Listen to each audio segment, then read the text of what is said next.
Everyone, welcome back to परचम।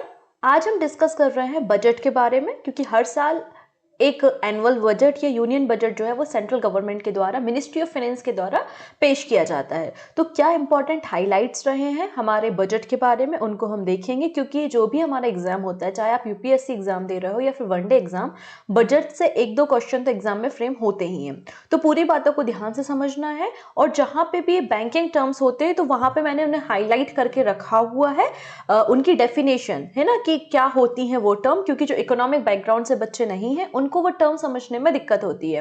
अगर आज की क्लास का पीडीएफ, बजट का पीडीएफ आपको चाहिए तो परचम की वेबसाइट पे अवेलेबल है, आप वहां से इसे ले पाएंगे। छोटी सी इन्फॉर्मेशन है आप लोगों के लिए, इस वीडियो को पूरा देखना है। वीडियो के दौरान, मतलब पूरे वीडियो के समय में आपको एक कोड मिलेगा।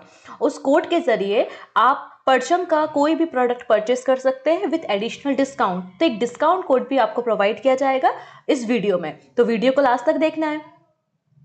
स्टार्ट करते हैं बजट 2022 के बारे में। हमारी यूनियन फाइनेंस मिनिस्ट्री कौन संभाल रही है? निर्मला सीतारमण जी।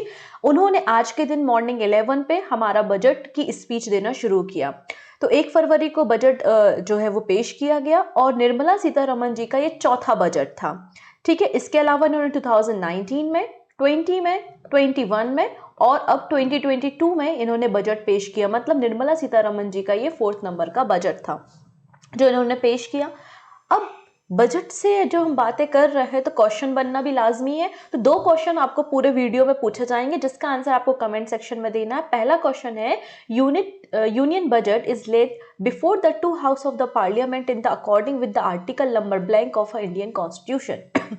मतलब सिंपल शब्दों में, बजट शब्द तो हमारे इंडियन कॉन्स्टिट्यूशन में नहीं मिलता, लेकिन बजट जिस आर्टिकल में मेंशन है उस आर्टिकल के बारे में यहाँ पे क्वेश्चन पूछा गया है। निर्मला सीतारमण जी ने जब से बजट पेश करना शुरू किया है, इन्होंने बजट का जो ट्रेडिशन चला आ रहा था कई सालों से उसको ही बदल दिया। पहले हमारा जो बजट था वो एक चमड़े के बैग में, मतलब एक चमड़े के बैग में उस बजट को पेश किया जाता था, लेकिन इन्होंने उस लेदर बैग को या ब्रीफ केस को रिप्लेस कर दिया किससे? बही खाता से। तो निर्मला सीतारमण जी ने इन 4 सालों में जो हमारे बजट का ट्रेडिशनल प्रेजेंटेशन था उसको काफी हद तक चेंज किया है। इन्होंने ट्रांजिशन किया है from the budget briefcase to bahi khata. तो नेक्स्ट ईयर जो हमारा बजट आया था वो बही खाता के फॉर्म में आया था, लेकिन कोविड के कारण लगातार 2 सालों से जो हमारा बजट आ रहा है वो पेपरलेस बजट है। मतलब ये हमारा सेकेंड पेपरलेस बजट जो है वो निर्मला सीतारमण जी ने प्रेजेंट किया है। और ये जो 2021 और 22 का बजट आया है वो मेड इन इंडिया आईपैड के जरिए प्रेजेंट किया गया। तो पहले ब्रीफ केस में आता था बजट, फिर बही खाते में आना शुरू हुआ और अब आईपैड में हमारा बजट प्रेजेंट किया जाता है।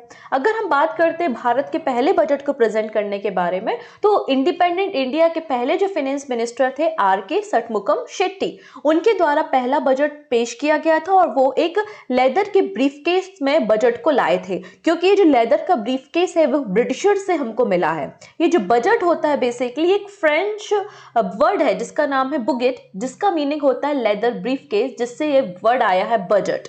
क्लियर? अगर हम बात करते हैं beginning of union budget in India में, तो इंडिया में बजट की शुरुआत या यूनियन बजट की शुरुआत सबसे पहले किसने की थी? जेम्स बिल्सन ने, जो कि ईस्ट इंडिया कंपनी की तरफ से थे और इन्होंने भारत का यूनियन बजट उस समय पेश किया था 18 फेब 1860। इसलिए जेम्स विल्सन को हम father of Indian budget system के नाम से भी जानते हैं। साथ ही साथ इन्होंने एक और रिफॉर्म करने की कोशिश की। वो रिफॉर्म क्या है? Financial year.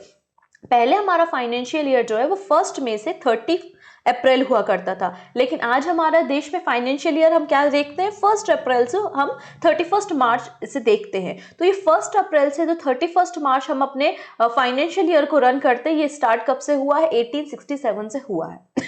फिर 1950 में हमारा देश रिपब्लिक हो जाता है, गणतंत्र हो जाता है और पहला बजट जो हमारे रिपब्लिक इंडिया में पेश किया था वो जॉन मथाई ने किया था 28 फेब 1950। ठीक है, सटमुखम शेट्टी जी वो पहले व्यक्ति है जिन्होंने इंतरिम वर्ड का यूज किया। आप लोगों ने देखा होगा बजट जो होती है, जो एग्जिस्टिंग गवर्नमेंट होती है, उनकी क्या प्लानिंग है, वो क्या ग्रोथ के लिए काम करने वाले हैं, किस सेक्टर में वो कितना फंड दे रहे हैं जिससे ग्रोथ हो सके, तो ये सारी चीजें बजट में पेश की जाती हैं। बेसिकली सरकार के जो भी खर्चे हैं उनका लेखा जोखा जो है वो बजट में पेश किया जाता है कि भारत सरकार को आय कहां से हो रही है, वो खर्चा कहां कर रही है, ये सारी चीजें बजट में पेश होती हैं। अब मान लेते हैं इस साल हमारे देश में इलेक्शन है, और इलेक्शन जो है जरूरी थोड़ी ना है कि फरवरी में इलेक्शन हो जाए, मार्च में, अप्रैल, कभी भी इलेक्शन हो सकते हैं, लेकिन फरवरी फर्स्ट वीक में जो है हमारा बजट आता है। तो जिस साल इलेक्शन होने वाले हैं तो हो सकता है वो है पार्टी जो बजट को पेश कर रही है इलेक्शन जीते, और हो सकता है कि वो पार्टी इलेक्शन ना जीते, तो उस केस में इंतरिम बजट को पेश किया जाता है। तो पहली बार षटमुखम शेट्टी जी के द्वारा इंतरिम वर्ड का यूज किया गया था 1948-49 में, इंतरिम बजट को इन्होंने इंट्रोड्यूस किया। अगर हम बात कर रहे हैं बजट के बारे में, तो हमारे इंडियन कॉन्स्टिट्यूशन में आर्टिकल 112 में एनुअल फाइनेंशियल स्टेटमेंट के नाम से बजट को डिफाइन किया गया है। ये है मोरारजी देसाई। मोरारजी देसाई केवल एक ऐसे हमारे फाइनेंस मिनिस्टर रहे हैं जिन्होंने अपने बजट को 2 बार अपने खुद के बर्थडे में रिप्रेजेंट किया है, 1964 और 1968। अगर और बातें करते हैं तो मोरारजी देसाई जो है भारत के फॉर्मर प्राइम मिनिस्टर भी रहे हैं, और इन्होंने 10 बार बजट को पेश किया। सबसे ज्यादा बार बजट को पेश किसने किया है, तो मोरारजी देसाई ने किया है। जब ये फाइनेंस मिनिस्ट्री को संभाला करते थे तो 6 बार, जब वो डिप्टी प्राइम मिनिस्टर थे तो 4 बार इन्होंने बजट को पेश किया है। साथ ही साथ 2 बार इंतरिम बजट को भी इन्होंने पेश किया है। अब यहाँ पे बात हो रही है हीरूबाई एम पटेल के बारे में। इन्होंने अभी तक हमारे बजट में स्पीच होती है ना, 11 बजे सुबह निर्मला सीतारमण जी ने स्पीच देना शुरू किया। तो जो हीरूबाई एम पटेल जी है, उनकी बजट की जो स्पीच है वो अभी तक की सबसे शॉर्टेस्ट स्पीच है, जो उन्होंने 1977 में दी थी, और उस समय मोरारजी देसाई की गवर्नमेंट में ये फाइनेंस मिनिस्ट्री को संभाला करते थे। तो क्वेश्चन ये है कि सबसे बड़ा बजट स्पीच किसने दी है, तो यहां पर बात हो रही है लॉन्गेस्ट बजट स्पीच के बारे में। तो लॉन्गेस्ट बजट स्पीच जो है वो 18,650 वर्ड्स की थी, जो कि मनमोहन सिंह जी ने डिलीवर की थी, ठीक है, 1991 में, जब उस समय नरसिम्हा राव की गवर्नमेंट हुआ करती थी, उस समय इन्होंने बजट पेश किया था। इसके अलावा 2018 में हमारे जो फाइनेंस मिनिस्ट्री संभाला करते थे अरुण जेटली जी, उन्होंने भी 18,000 शब्दों की बजट स्पीच को पेश किया था, जो कि सेकेंड लॉन्गेस्ट थी। ठीक है, चलिए अगली बात करते हैं। बजट के एक दिन पहले, मतलब कल के दिन क्या हुआ था, इकोनॉमिक सर्वे प्रेजेंट किया गया था। बेसिकली इकोनॉमिक सर्वे का जो रिवाज है वो बहुत समय से चला आ रहा है। बजट के साथ साथ पहले इकोनॉमिक सर्वे को प्रेजेंट किया जाता था, लेकिन फिर उसके बाद दोनों को अलग अलग पेश करने लगे 1964 से। तो until 1964 it was presented along side the budget, but it now presented a day before the budget. तो इकोनॉमिक सर्वे क्यों प्रेजेंट किया जाता है और क्या बातें इस पर डिस्कस की जाती हैं एक दिन पहले, तो देखिएगा, इकोनॉमिक सर्वे प्रेजेंट करना अनिवार्य नहीं होता, इट्स नॉट कंपलसरी, और वहां पे जो चीजें हैं उसको गवर्नमेंट फॉलो करे ये भी जरूरी नहीं है। पहली चीज तो इसको याद रखना। अब प्रेसिडेंट के द्वारा, रामनाथ कोविंद जी के द्वारा, दोनों हाउसेस को पार्लियामेंट के एड्रेस किया गया और बजट सेशन की शुरुआत होती है। और बजट सेशन का जो फर्स्ट डे होता है उस दिन फाइनेंस मिनिस्टर निर्मला सीतारमण जी हैं, उनके द्वारा इकोनॉमिक सर्वे 2022 पार्लियामेंट में प्रेजेंट किया गया। इस इकोनॉमिक सर्वे को तैयार कौन करता है? बेसिकली इकोनॉमिक सर्वे को प्रिपेयर करने का काम चीफ इकोनॉमिक एडवाइजर का होता है, लेकिन मैंने आपको कुछ दिन पहले करंट अफेयर्स में ही बताया था कि हमारे नए चीफ इकोनॉमिक एडवाइजर अपॉइंट हुए हैं। कौन? बी अनंत नागेश्वर जी। मतलब इसके पहले उनकी पोजीशन खाली थी। बिल्कुल सही बात है। तो इसलिए इस बार इस इकोनॉमिक सर्वे को प्रिपेयर किसने किया है? प्रिंसिपल इकोनॉमिक एडवाइजर ने, क्योंकि दिसंबर 2021 से पोजीशन खाली थी कृष्णमूर्ति सुब्रमण्यम जी के बाद। ये जो बजट है, इकोनॉमिक सर्वे है, वो 2 वॉल्यूम में एक्चुअली पेश किया जाता है। पहले वॉल्यूम में ये बताया जाता है कि अपकमिंग फिस्कल ईयर में, अपकमिंग फाइनेंशियल ईयर में भारत के सामने क्या क्या चुनौतियां हैं, हमें किन किन सेक्टर में ग्रोथ करना है, कहां कहां हमें इन्वेस्ट करना है, ये सारी चीजें बताई जाती हैं। जो सेकेंड वॉल्यूम रिलीज किया जाता है इकोनॉमिक सर्वे का, उसमें बताया जाता है कि लास्ट ईयर में, लास्ट फाइनेंशियल ईयर में भारत की जीडीपी क्या रही, भारत ने क्या इंप्रूवमेंट किया। तो ये सारी चीजें यहाँ पर अलग अलग सेक्टर वाइज यहाँ पर बताई जाती हैं। हर साल ये 2 वॉल्यूम में प्रेजेंट होता था, लेकिन इस बार इकोनॉमिक सर्वे सिंगल वॉल्यूम में ही क्लब करके प्रेजेंट किया गया है। ठीक है, आने वाले समय में चुनौतियां क्या रहेंगी और लास्ट ईयर में क्या चुनौतियां थी, हमने कैसे ग्रोथ की या फिर क्या जीडीपी रही, ये सारी चीजें इकोनॉमिक सर्वे में बताई जाती है। इस इकोनॉमिक सर्वे में कहा गया कि कोविड-19 पैंडेमिक जो आया था, सबसे ज्यादा कहीं इफेक्ट हुआ है तो वो है सर्विस सेक्टर। क्योंकि सर्विस सेक्टर में वर्क फ्रॉम होम हो गया, बहुत सारे एम्प्लॉयज को निकाल दिया गया, तो काफी ज्यादा क्राइसिस जो है सबसे ज्यादा कहाँ देखे गए, सर्विस सेक्टर में देखे गए। और सबसे कम जो इफेक्ट हुआ है कोविड का, तो वो एग्रीकल्चर सेक्टर में देखा गया, ऐसा इस इकोनॉमिक सर्वे में मेंशन किया गया है। अब और क्या बातें की गई हैं, यहां पर इकोनॉमिक सर्वे में कहा गया है कि भारत की जो अनुमानित या प्रिडिक्टेड जीडीपी रहेगी फाइनेंशियल ईयर 23 के लिए, वो 8 से लेके 8.5% तक रहने का अनुमान है। इसके पहले इन्होंने फोरकास्ट क्या किया था, या फिर फाइनेंशियल ईयर 22 के लिए क्या थी जीडीपी, 9.2 थी। ठीक है, अब इन्होंने कहा है कि पैंडेमिक में सबसे कम हिट कहाँ हुआ है, एग्रीकल्चर में हुआ है। फिर भी हम इस पैंडेमिक से उभरने के लिए एग्रीकल्चर सेक्टर में ग्रोथ चाहते हैं। प्रीवियस ईयर 3.6% थी, अब हम 3.9% जो है वो ग्रोथ लाएंगे। इंडस्ट्रियल ग्रोथ की बात की गई है 11.8%। सर्विस सेक्टर में ग्रोथ की बात की गई है for the upcoming financial year 8.2%। साथ ही साथ यहाँ पर इकोनॉमिक सर्वे में कहा है कि भारत में इस पैंडेमिक के समय स्टार्टअप बहुत ज्यादा बढ़े हैं और यूनिकॉर्न की जो लिस्ट थी उसमें भारत की रैंकिंग तीसरे नंबर पे आ गई है। पहले नंबर पे यूएस है, दूसरे नंबर पे चाइना और तीसरे नंबर पे भारत है। मतलब यहाँ पे जो स्टार्टअप है वो बहुत ज्यादा हुए हैं। अगर हम 2016-17 की बात करते हैं तो स्टार्टअप केवल 700 के अप्रोक्सीमेट 700 स्टार्टअप हमारे पास थे, लेकिन अब 2021 में हमारे पास 14,000 के आसपास स्टार्टअप हैं। तो स्टार्टअप बहुत ज्यादा बड़े हैं। ठीक है, ये बात यहाँ पर इकोनॉमिक सर्वे में मेंशन की गई है। दिल्ली में आपको 5,000 स्टार्टअप देखे गए हैं और 4,500 बेंगलुरु में देखे गए हैं। और भारत में अब नया रिकॉर्ड है और नई 44 यूनिकॉर्न कंपनी को जो है वो लिस्टेड किया गया है। इसके अलावा यहाँ पे इंडिया का टोटल एक्सपोर्ट जो है वो ग्रो किया है 16.5%। ठीक है, इसके अलावा इंपोर्ट जो है एक्सपेक्टेड टू ग्रो 29.4%। ये सारी चीजें इस इकोनॉमिक सर्वे में मेंशन की गई हैं। अब यहाँ पर यह भी बात की गई कि जो कंपनीज है, बहुत सी कंपनी ने अभी आईपीओ इशू किए, लगभग 29 कंपनीज के आईपीओ इशू हुए थे। तो इसलिए अप्रैल नवंबर में 89,000 करोड़ रुपीस जो है वो रेस किए गए हैं थ्रू द 75 आईपीओज। अब यहाँ पर लास्ट ईयर बेसिकली 5 सेक्टर जो है वो कैप्चर किए गए हैं।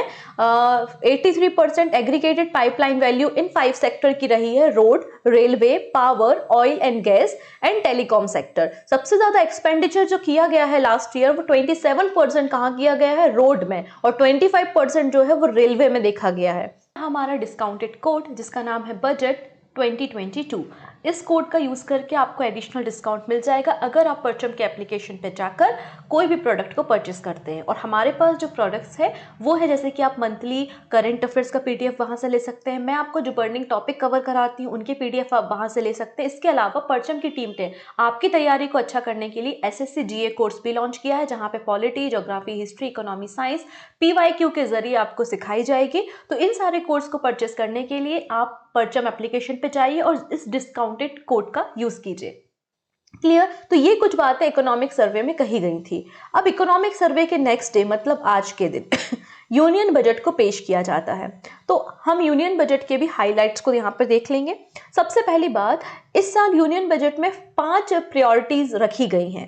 ठीक है, वो 4 प्रायोरिटीज क्या है, पीएम गति शक्ति, inclusive development, productivity enhancement and investment, sunrise opportunity, energy transition and climate action and financing of investment। ये 4 जो है वो की पैरामीटर इस बार सेट किए गए हैं बजट में, ऐसे निर्मला सीतारमण जी ने कहा है। साथ ही साथ इन्होंने ये भी मेंशन किया, अभी हम इस साल जो बजट पेश कर रहे हैं ये आने वाली हमारी जर्नी को दिखाता है, आने वाले 25 सालों का ये ब्लूप्रिंट है। मतलब आजादी का अमृत महोत्सव 75 साल से लेके 100 साल तक का ये जो ब्लूप्रिंट है वो ये बजट है, ऐसा इन्होंने मेंशन किया है। She said that budget will lay the blueprint of the Indian economy over and the अमृत काल of the next 25 years। ये मेंशन किया गया है। और क्या बातें यहाँ पे मेंशन की गई हैं, तो इन्होंने कहा है बजट में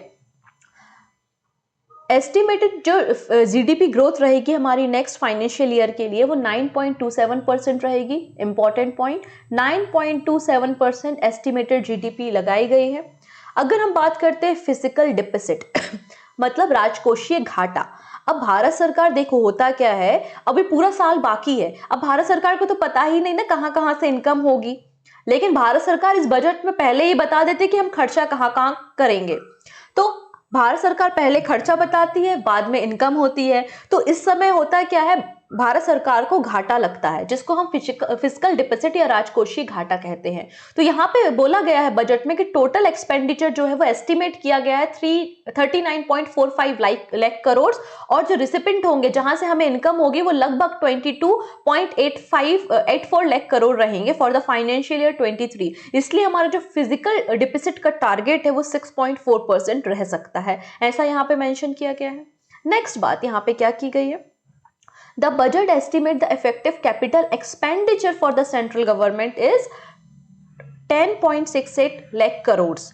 तो यहाँ पे जो टोटल बजट यहाँ पे पेश किया गया है, जो टोटल कैपिटल एक्सपेंडिचर दिखाया गया है, खर्चा दिखाया गया है, वो 10.68 लाख करोड़ दिखाया गया है, जो कि हमारी भारत के जीडीपी का 4.1% है। मतलब बजट में कितना मेंशन है कि 4.1% हम अपनी जीडीपी का खर्च करने वाले हैं। अब बात करते हैं इनडायरेक्ट कलेक्शंस की, क्योंकि जो भारत सरकार को टैक्स मिलता है वही तो भारत सरकार की आय होती है, इनकम होती है। तो जीएसटी कलेक्शन जो जनवरी मंथ में हुआ था वो 1,40,000 करोड़ रुपीस के आसपास हुआ था, जो हाईएस्ट है 2017 के बाद जीएसटी कलेक्शन, ऐसा फाइनेंस मिनिस्ट्री ने मेंशन किया है। अब देखिए लगातार डिमांड चल रही थी, डिमांड तो नहीं बोलेंगे, लगातार ये पार्लियामेंट में सेशन चल रहा था कि क्रिप्टो बिल लाएंगे, क्रिप्टो करेंसी के लिए बिल लाएंगे।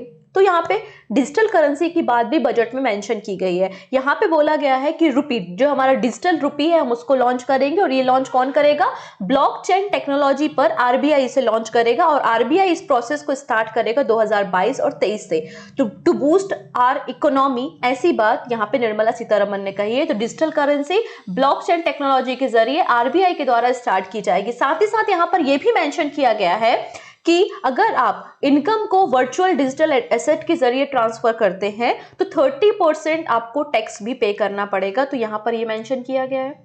अब बात हो रही है कॉर्पोरेट सरचार्ज के बारे में। तो कॉर्पोरेट सरचार्ज जो है वो रिड्यूस कर दिया गया है 12% से 7%। तो याद रखेंगे कॉर्पोरेट सरचार्ज जो है वो 7% रिड्यूस हो गया है। सरचार्ज क्या होता है ना, extra fees or charge or tax that is added to the cost of goods or services, ठीक है। साथ ही साथ यहाँ पर सेंट्रल गवर्नमेंट और स्टेट गवर्नमेंट के जो एम्प्लॉय होते हैं उनकी टैक्स डिडक्शन की लिमिट को इंक्रीज कर दिया गया है 10% टू 14%, जिससे ह्यूमन वेलफेयर, सोसाइटी के वेलफेयर में कंट्रीब्यूशन दिखेगा। और दोनों के जो स्लैब्स है वो बराबर कर दिए है टैक्स डिडक्शन के, चाहे वो सेंट्रल गवर्नमेंट के एम्प्लॉय हो या स्टेट गवर्नमेंट के एम्प्लॉय हो। ये चीजें यहाँ पे मेंशन की गई है। नेक्स्ट बात करते हैं पासपोर्ट के बारे में। जैसा कि मैंने न्यूज में बताया था, इस साल का भी कॉन्ट्रैक्ट टीसीएस को मिला है पासपोर्ट के लिए। अब यहाँ पे गवर्नमेंट कह रहे हैं कि हम चिप का यूज करके जो है वो इलेक्ट्रॉनिक पासपोर्ट मतलब ई पासपोर्ट बनाएंगे। कब से, 2022-23 से, to enhance convenience of citizen. अब यहाँ पर कुछ समय पहले गवर्नमेंट के द्वारा एक टीवी चैनल, एक क्लास प्रोग्राम शुरू किया गया था जिसका नाम है पीएम ई विद्या। इस प्रोग्राम को भी एक्सटेंड किया जाएगा 12 से, अभी 12 चैनल में चलता है, इसके अलावा भी 200 चैनल में चलाया जाएगा। तो 200 टीवी चैनल में ई विद्या प्रोग्राम को चलाया जाएगा, जिसमें supplementary education different regional languages में प्रोवाइड की जाएगी 1 से लेकर 12वीं तक के स्टूडेंट्स के लिए, ठीक है। अब यहाँ पर एक और चीज बोली गई है कि जो डीआरडीओ है, हमारी डिफेंस मैन्युफैक्चरिंग यूनिट है, तो हम भारत को जो एक्सपोर्ट करते हैं या फिर हम जो इंपोर्ट करते हैं डिफेंस इक्विपमेंट को, तो हम आत्मनिर्भर बनना चाहते हैं। तो यहाँ पे जो हमारे प्राइवेट सेक्टर है उनकी भागीदारी भी डिफेंस सेक्टर में होनी चाहिए। तो डीआरडीओ और जो निजी सेक्टर्स है, प्राइवेट सेक्टर है, वो डीआरडीओ के साथ मिलकर डिफेंस इक्विपमेंट्स को तैयार करेंगे। तो डिफेंस के लिए जो हम बजट अलॉट करते हैं उसका 68% of the capital procurement budget for the defence जो है वो डोमेस्टिक इंडस्ट्री के प्रमोशन के लिए, आत्मनिर्भर बनने के लिए हम खर्च करेंगे। ऐसी बात भी यहाँ पे मेंशन की गई है। साथ ही साथ यहाँ पर यह भी मेंशन किया गया है जो दिव्यांग बच्चे होते हैं, उनके माता पिता हैं, उन पे कोई भी टैक्सेस यहाँ पे इंपोज नहीं किए जाएंगे। मतलब जो नॉर्मल सिटीजन है, जो आईटी सर्विसेज में काम करते हैं, उनके लिए यहाँ पे जो टैक्स स्लेब है उनमें कोई भी चेंजेस आपको देखने को नहीं मिलेंगे। मतलब टैक्स स्लेब चेंज नहीं हुई है। अगली बात करते हैं एग्रीकल्चर सेक्टर और एनवायरमेंट की। तो केन बेतवा लिंकिंग प्रोजेक्ट जो है इसको इंप्लीमेंट किया जा रहा है और इसकी कॉस्ट कितनी है 44,000 करोड़ रुपीस है, जिससे लगभग 9 लाख किसानों को फायदा होगा। इरिगेशन की फैसिलिटी उनको प्रोवाइड की जाएगी, साथ ही साथ ड्रिंकिंग वाटर भी 62 लाख लोगों को प्रोवाइड किया जाएगा। अब यहाँ पे इतना बड़ा प्रोजेक्ट है तो ऑब्वियसली इलेक्ट्रिसिटी को भी प्रोड्यूस किया जाएगा। तो 103 मेगावाट हाइड्रो इलेक्ट्रिसिटी और 27 मेगावाट सोलर इलेक्ट्रिसिटी को प्रोड्यूस किया जाएगा। यहाँ पर भारत का एजेंडा है कि 2030 तक हमको जो है वो सशक्त बनना है या इतना कैपेबल बनना है, रिन्यूएबल एनर्जी पे ही फोकस करना है। इसलिए 19,500 करोड़ रुपए का बजट भी manufacturing of solar module facility के लिए दिया गया है और इसके अंतर्गत 280 गीगावाट डोमेस्टिक पावर एनर्जी को जनरेट किया जाएगा बाय द सोलर प्लांट्स। अगर बात करते हैं केमिकल फ्री नेचुरल फार्मिंग के बारे में, तो इस पे भी फोकस किया गया है और बोला गया है कि we will promote throughout the country with focus on the farmers, कि हम केमिकल फ्री नेचुरल फार्मिंग करेंगे। और इसके लिए कॉरिडोर पहले इनिशियल फेज में बनाया गया है, 5 किलोमीटर का ये कॉरिडोर है रिवर गंगा के किनारे, पहला स्टेज में। अगली बात कर लेते हैं हम यहाँ पर procurement of the wheat in rabi season. तो राबी सीजन की फसल कौन होती है? गेहूं। और खरीफ सीजन की फसल कौन होती है? पैडी, जिसको हम धान भी कहते हैं। तो यहाँ पर व्हीट और पैडी के प्रोक्योरमेंट की बात की गई है और कहा गया है कि we will cover 1208 lakh metric ton of wheat and paddy from the 163 lakh farmers, और 2.37 लाख करोड़ रुपीस जो है वो एमएसपी के जरिए उनके डायरेक्ट अकाउंट में भेजा जाएगा। ये बात भी यहाँ पे किसानों के लिए की गई है। अब बात हो रही है एक्सेस टू टैप वाटर। तो यहाँ पे 60,000 करोड़ जो है वो दिए गए हैं, किसके लिए? 3.8 करोड़ हाउस होल्ड को टैप वाटर फैसिलिटी प्रोवाइड करने के लिए। पीएम आवास योजना जिसके अंतर्गत घर बनाए जाते हैं, तो 80 लाख रुपए यहाँ पर 80 लाख यहाँ पे घर बनाए जाएंगे। 44,000 crore rupees under PM Awas Yojana इसको दिया गया है, ऐसा सीतारमन जी ने कहा है। साथ ही साथ इस पूरे बजट में उन्होंने 60 लाख नौकरियों की बात भी की है कि हम 60 लाख जो है वो नौकरियां भी प्रोवाइड करेंगे इस नए फाइनेंशियल ईयर में। अगली बात करते हैं 400 new generation Vande Mataram train. तो 400 नई वंदे मातरम ट्रेन को शुरू किया जाएगा फॉर बेटर एफिशिएंसी आने वाले 3 सालों में। साथ ही साथ 100 जो है वो पीएम गति शक्ति कार्गो टर्मिनल भी बनाए जाएंगे। ठीक है, तो ये 2 बातें यहाँ पे मेंशन की गई हैं, 100 पीएम गति शक्ति कार्गो टर्मिनल की और 400 new generation Vande Bharat train की। साथ ही साथ जो कट एंड पॉलिश डायमंड्स होते हैं उन पे 5% रिड्यूस कर दी गई है कस्टम ड्यूटी। ये भी बात फाइनेंस मिनिस्ट्री ने मेंशन की है। नेक्स्ट बात करते हैं, अभी पेंडेमिक के समय बहुत सारे लोगों की नौकरी चली गई, बहुत सारे लोगों के घर वालों की या रिलेटिव्स की, पहचान वालों की जानें भी चली गई, तो लोगों पे मेंटल हेल्थ प्रॉब्लम बहुत ज़्यादा देखी गई है। तो इन मेंटल हेल्थ प्रॉब्लम को सॉल्व करने के लिए हम मेंटल हेल्थ काउंसलिंग और केयर सेंटर भी सेटअप करेंगे। ठीक है, और यहाँ पर ये national tele mental health programme को भी हम लॉन्च करेंगे, जहाँ पे IIIT बैंगलोर जो है वो टेक्नोलॉजी सपोर्ट प्रोवाइड करेगा और 23 tele mental health centre of excellence को सेटअप किया जाएगा पूरे इंडिया में। अब यहाँ पे बात हो रही है पीएम गति शक्ति मास्टर प्लान की। हम एक्सप्रेसवे और रोड बनाने का काम कर रहे हैं, तो यहाँ पर 25,000 किलोमीटर रोड कंस्ट्रक्ट की जाएंगे 2022-23 में, और इसके लिए जो बजट दिया गया वो 20,000 करोड़ रुपए का बजट दिया गया है। 25,000 किलोमीटर लंबी रोड बनाने के लिए या नेशनल हाईवे या एक्सप्रेसवे बनाने के लिए 20,000 करोड़ रुपए का बजट यहाँ पे दिया गया है। अगली बात कर लेते हैं पोस्ट ऑफिस से। All 1.5 lakh post office to be connected. अब यहाँ पे सारे के सारे जो 1.5 लाख पोस्ट ऑफिस हमारे इंडिया में हैं, उनको कोर बैंकिंग सिस्टम से कनेक्ट किया जाएगा। कोर बैंकिंग सिस्टम से कनेक्ट करने का ये मतलब है इसके जितने भी कस्टमर हैं वो अपने अकाउंट को ऑनलाइन एक्सेस कर सकते हैं, ऑनलाइन मनी ट्रांसफर कर सकते हैं। ठीक है, तो ये डिफरेंट फैसिलिटी जो जैसे कि बैंक में फैसिलिटी होती है वो पोस्ट ऑफिस में फैसिलिटी हो, इसलिए यहाँ पर कोर बैंकिंग सिस्टम से पोस्ट ऑफिस को कनेक्ट करने की बात भी इस बजट में की गई है। अगली बात करते हैं टैक्स पेयर के लिए। तो टैक्स स्लेब तो चेंज नहीं हुए हैं, लेकिन यहाँ पे रिटर्न्स जो है वो विथिन 2 ईयर्स को जो है वो भर सकते हैं। कोई भी करेक्शन करना है, कोई एरर है तो 2 साल तक का आपको समय मिलेगा आरटीआई को यहाँ पे भरने के लिए, रिटर्न को फाइल करने के लिए। Import duty on capital goods जो है वो 7.5% to be charge on capital goods, import duty है ये। अगली बात कर लेते हैं इंटरनेशनल आर्बिट्रेशन सेंटर। तो यहाँ पर बहुत सारे डिस्प्यूट्स होते हैं, बहुत सारे ऐसे विवाद के मामले आते हैं, तो उनको जल्दी से जल्दी सॉल्व करने के लिए इंटरनेशनल आर्बिट्रेटरी सेंटर को सेटअप करने की बात की गई है और ये सेंटर गिफ्ट सिटी में बनाया जाएगा। अभी गिफ्ट सिटी क्या है, तो Gujarat international financial tech city है जो अंडर कंस्ट्रक्शन है गांधीनगर गुजरात में। इसके अलावा ECLGS emergency credit line guarantee scheme को भी एक्सटेंड कर दिया गया है मार्च 2023 तक। ये MSME सेक्टर को जो इमरजेंसी क्रेडिट स्कीम प्रोवाइड की जाती है और इसमें इसको 2023 तक एक्सटेंड किया ही गया है। साथ ही साथ यहाँ पर expanded by the 50,000 crore to 5 lakh crore, ये बजट में भी इसको एक्सटेंशन मिला है। तो ये कुछ की हाईलाइट जो मुझे लगे वो मैंने आपके साथ डिस्कस किए हैं। पहला क्वेश्चन वीडियो के स्टार्टिंग में आपसे पूछा था, ये दूसरा क्वेश्चन है।